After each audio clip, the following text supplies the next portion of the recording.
to say, there is no right and no wrong doesn't mean that you cannot act and you cannot have a position. You should have a position and act. I often, when it comes to business, I was observing a situation, I think about 5, 6, 7 years ago.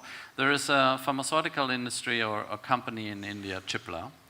And there was a situation when the American drug companies, pharmaceutical industry, had a drug against AIDS, and they were selling it in America for about $60, and they were selling it in Africa for $600.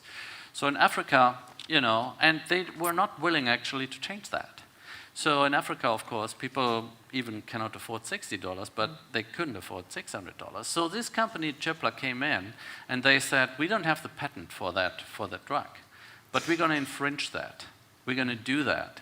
And feel free to sue us. We're going to do that, we're going to develop it, and we're going to bring it out and give it to Africa, to this market, for under $1. Just to give them, and I know that the CEO of this company was holding a speech in front of the United Nations, and he said, do it, sue us.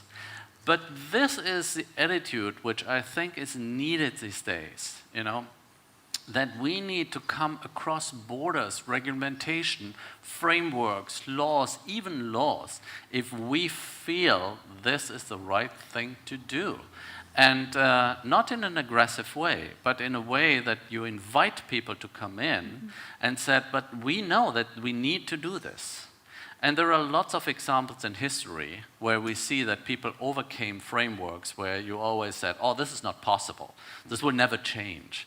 And you have that in companies, and so that people say, oh, it's always the way it is, so that's why we cannot change it.